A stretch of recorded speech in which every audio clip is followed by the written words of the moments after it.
My mother's church treasurer handed me a printed receipt for $4,800 and asked why I had stolen from widows. The fellowship hall smelled like burnt coffee and lemon floor cleaner, and every pair of eyes in that room turned toward me like I had walked in wearing a confession. My phone was dead in my pocket. My hands went cold, and the man who had actually done it was standing beside the cookie table, shaking his head like he was disappointed in me. My name is Daniel Mercer. I'm 36, and at the time I ran a small digital marketing business in Raleigh, North Carolina called Mercer Creative. Nothing huge, but honest work. I built websites for dentists, real estate agents, nonprofits, and local restaurants. In 2023, I made about $118,000 before taxes, enough to keep my townhouse in Cary, pay my truck off, and take my mom, Evelyn, to dinner every Sunday after church. The man by the cookie table was Elliot Vance, 37, my best friend since sophomore year at Millbrook High. Elliot sold commercial insurance, wore Navy suits even in July, and had that easy laugh that made strangers trust him in under 5 minutes. We had been in each other's weddings as groomsmen, taken beach trips to Wilmington, and spent countless Saturdays watching football with wings and sweet tea spread across my coffee table. When my dad passed in 2019, Elliot was the first person at my mother's house. He fixed the loose porch rail without being asked. He sat with me in the garage while I cried into my palms and said, "You don't have to be strong every minute, brother." That word mattered to me, brother. So when he started referring clients to me in early 2024, I didn't question it. He sent me a dentist in Durham, a roofing company in Apex, and a boutique owner in downtown Raleigh. By March, he'd helped bring in almost $31,000 worth of contracts.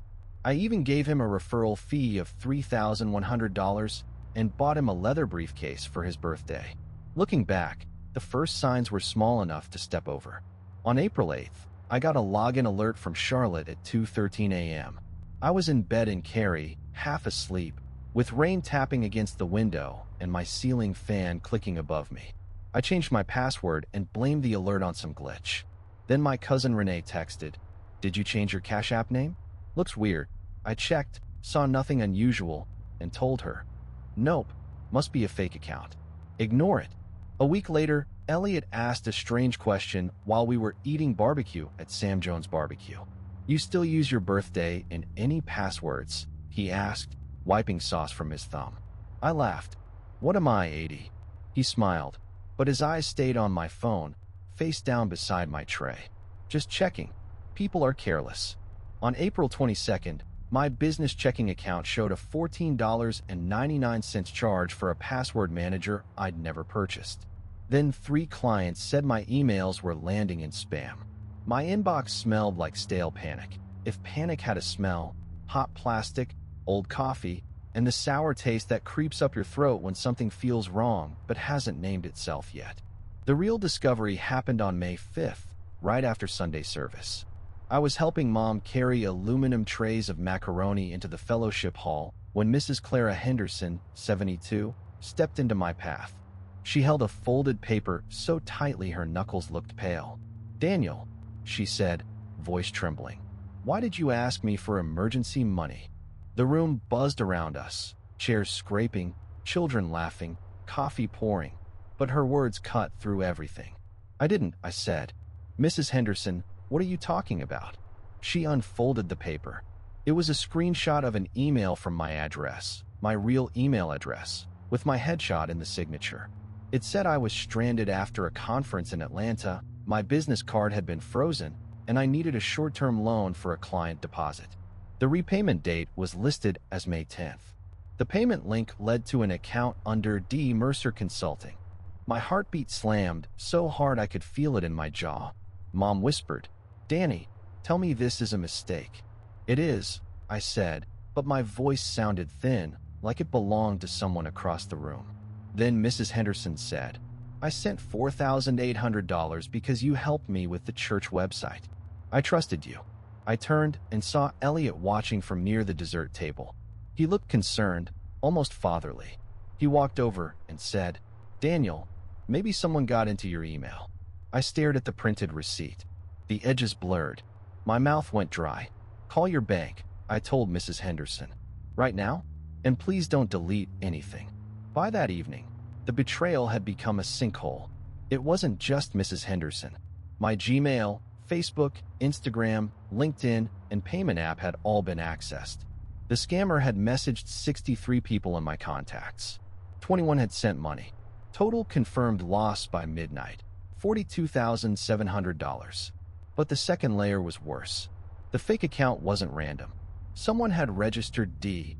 Mercer Consulting LLC with the North Carolina Secretary of State on March 28th using my old apartment address from 2016. They opened a business bank account online with a scanned copy of my driver's license. They had my tax ID number, my client list, even old invoices I kept in a Google Drive folder. At 1:07 a.m., my sister, Natalie, called from Greensboro. I heard her baby monitor humming softly in the background. "Dan," she said, "I sent $2,000. I pressed my fingers against my eyes. "Nat, no. It sounded exactly like you. The message said you didn't want Mom to worry." I pulled up the message she forwarded. It had personal details only someone close would know. Mom's heart procedure in 2021, my old dog's name. The phrase Dad used to say when bills were tight: "Steady hands, clear head." Then I found the worst part. Whoever did this had emailed 3 of my biggest clients, claiming I was under investigation and they should pause payments to Mercer Creative until things cleared up. One client, Oak River Dental, had already canceled a $17,500 website redesign. I sat in my office, the blue glow of my monitor lighting the walls, listening to my printer spit out evidence page by page. Each sheet sounded like another door closing. For 2 weeks, I barely slept. I lost 11 pounds because food tasted like cardboard and pennies. I'd lie on my couch at 3 a.m., staring at the streetlight stripes across my ceiling, replaying Mrs. Henderson's face when she said she trusted me. My phone buzzed constantly, some people worried, some furious, some politely cold. One former client texted, "Until this is resolved, don't contact our staff." That one hit like a brick in my chest. Mom tried to help. She brought soup in a blue ceramic bowl and sat beside me while I scrolled through messages with shaking hands. "You are not what someone did in your name," she said. "I know," I answered, but I didn't feel like I knew. I felt contaminated, like someone had worn my face, used my voice, and walked through my life with muddy shoes. The turning point came on May 19th at a local networking breakfast. I went because hiding was making the rumors grow teeth. The room smelled like eggs, coffee, and carpet cleaner. People smiled too carefully. Then I saw Elliot near the front, laughing with 2 of my former clients. One of them clapped him on the shoulder and said, "Good thing you warned us early." Warn them? A hot line of clarity moved through me. Not rage exactly. Something colder. I walked to the restroom, locked myself in a stall, and opened the email headers I'd been studying. One recovery attempt came from an IP address tied to a co-working space on Glenwood Avenue. Elliot rented an office there every Thursday. I whispered to myself, "Steady hands, clear head." My revenge started legally, quietly, and with a 3-ring binder. I hired a cybersecurity consultant named Priya Raman for $6,200, which hurt, but not as much as being ruined. Priya was 42, calm as stone, with silver glasses and a voice that made chaos feel sortable. She said, "Daniel, don't accuse anyone yet. People who do this make mistakes when they think they're safe." I hired attorney Marcus Bell, a former prosecutor in Wake County. His office smelled like cedar and printer toner. He tapped my binder and said, "We build the paper trail first. Then we let the paper do the talking. We filed police reports for identity theft and wire fraud. We notified banks, payment processors, and the Secretary of State." Priya preserved email headers, login records, device fingerprints, and recovery phone changes. We found that my Google account recovery number had briefly changed to a prepaid number ending in 4419. Then came twist number 1. That same number appeared on a referral form Elliot had sent to a roofing client, listed as his temporary business line. I wanted to drive to his office immediately, but Marcus stopped me. "No," he said. "You don't want a hallway argument. You want a courtroom exhibit. So we set a trap. Priya created a fake lead. Harper Lane Properties, supposedly a real estate firm needing a $28,000 website and brand package. The inquiry went only to an email address hidden inside my restored contacts list, labeled as a private investor contact.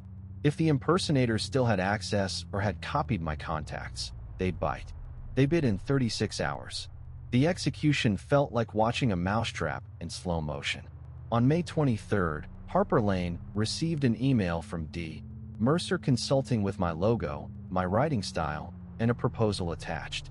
The attached PDF had metadata showing it was created on a laptop named Evance ThinkPad. Priya called me at 7:42 p.m. I was standing in my kitchen, dishwasher humming, rain hitting the back deck. "Daniel," she said, "we have him touching the document." My knees nearly gave out, but then came the near miss. Elliot texted me 5 minutes later. "You okay? Heard police are involved. Let me help however I can." I stared at those words, my thumb hovering above the screen. The old me wanted to ask why. The new me typed, "Thanks. Still gathering info. I appreciate you." My stomach twisted as I sent it. Marcus arranged for Harper Lane to request an in-person meeting with D. Mercer Consulting at the Glenwood co-working space. Meanwhile, Detective Laura Chun from Raleigh PD's Financial Crimes Unit coordinated with the bank that held the fake account. They couldn't tell me everything, but Marcus smiled for the first time in days. He moved money into an account connected to his insurance agency, Marcus said. That is not a small mistake. The meeting was scheduled for May 30th at 10 a.m.